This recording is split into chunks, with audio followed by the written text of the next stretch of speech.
इस लड़की को ह्यूमन ट्रैफिकर्स ने एक दूर पहाड़ी गांव में बेच दिया, जहां उसे एक मंदबुद्धि लड़के की बीवी बनाना था। जैसे ही उस लड़के ने लड़की को देखा, वो तुरंत उसके सामने घुटनों पर बैठ गया। तस्करों को लगा लड़का डर के मारे पागल हो गया है, तो उन्होंने एक बाजू जितनी मोटी लोहे की चेन निकाली और कहा कि लड़की को घर में बांध कर रखना और ठीक से ट्रेन करना। पर उन्हें क्या पता था कि इसका अंजाम बहुत बुरा होने वाला है। असल में थोड़ी देर पहले लड़की की ही रूममेट, जो डरती थी कि कहीं लड़की उसकी हाई वैल्यू स्कॉलरशिप ना छीन ले, उसने लड़की को बेहोश करने के लिए उसे ड्रग्स दे दिए। फिर दो ट्रैफिकर्स से मिलकर उसे दूर पहाड़ों में बेच दिया। जब लड़की को होश आया, उसने खुद को तस्करों की गाड़ी में बंधा पाया। जैसे ही उसे सब समझ आया, उसने कहा कि अगर अभी उसे छोड़ दिया जाए तो वो किसी के खिलाफ कोई एक्शन नहीं लेगी। लेकिन रूममेट ने उसकी बात को हल्के में ले लिया। उल्टा उसने अपना लैपटॉप निकाला और लड़की के टॉप नॉच थीसिस को चुराकर उसमें अपना नाम डाल दिया। उसका प्लान था कि जैसे ही थीसिस ऑनलाइन पब्लिश होगी, पूरा साइंटिफिक कम्युनिटी हैरान रह जाएगा और उसे अगली नेशनल स्कॉलरशिप भी मिल जाएगी। और उसने सच में थीसिस पब्लिश भी कर दी। लेकिन उसे नहीं पता था कि ये थीसिस एग्रीकल्चर के एक टॉप सीक्रेट प्रोजेक्ट से जुड़ी हुई थी, जिसे बाहर लीक करना सख्त मना था। लड़की ने इस पर पूरे 5 साल मेहनत की थी। उस दौरान वो न सिर्फ अपनी चालाक रूममेट की एकेडमिक हेल्प करती रही,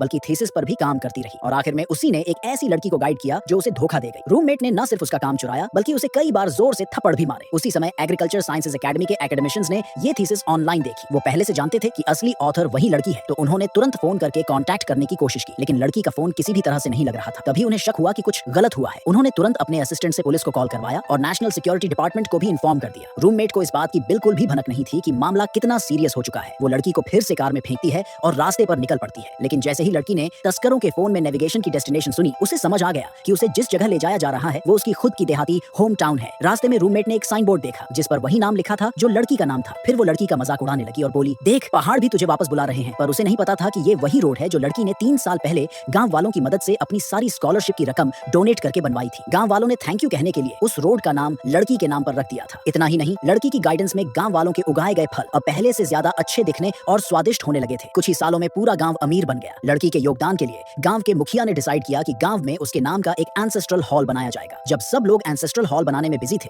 तभी एक नौजवान लड़का टोनी खुशी से 20,000 युआन निकाल लाया और बोला कि उसने एक मैच मेकिंग एजेंसी से बात की है जो उसकी शादी कराने वाली है और लड़की गांव के एंट्री गेट पर पहुंचने वाली है। टोनी बोला कि वो थोड़ी देर में कंस्ट्रक्शन में हेल्प करने लौट आएगा। लेकिन गांव वालों को शक था कि टोनी को बेवकूफ बनाया जा रहा है और ना पैसे बचेंगे न लड़की। उधर ह्यूमन ट्रैफिकर्स पहले ही गांव के एंट्री पॉइंट पर पहुंच चुके थे। मासूम टोनी फौरन उन्हें रिसीव करने भागा। टोनी को सीधा साधा देखकर तस्करों ने वहीं पे दाम बढ़ा दिए और 20,000 से सीधा 80,000 युआन मांगने लगे। और उन्हें डर था कि टोनी मना न कर दे, इसीलिए वो लड़की की खूब तारीफ करने लगे। वो बोले, बहुत सुंदर है, ऊपर से एग्रीकल्चरल साइंस एकेडमी की टॉप स्टूडेंट भी है। ये सुनते ही टोनी थोड़ी देर के लिए शॉक्ड हो गया, लेकिन तस्करों के दबाव में आकर ज्यादा सोचे बिना हाँ कह दिया। फिर रूममेट ने लड़की को कार से घसीट कर बाहर निकाला, लेकिन जैसे ही उसके सिर से कपड़ा हटाया गया, टोनी इतना डर गया कि वहीं घुटनों पर गिर पड़ा। तस्करों को अब भी कुछ समझ नहीं आया। वो टोनी को डरपोक बोलकर हंसते रहे। लेकिन तभी आर्मी की टीम जो लड़की को रेस्क्यू करने भेजी गई थी, गांव के एंट्री पॉइंट पर पहुंच चुकी थी।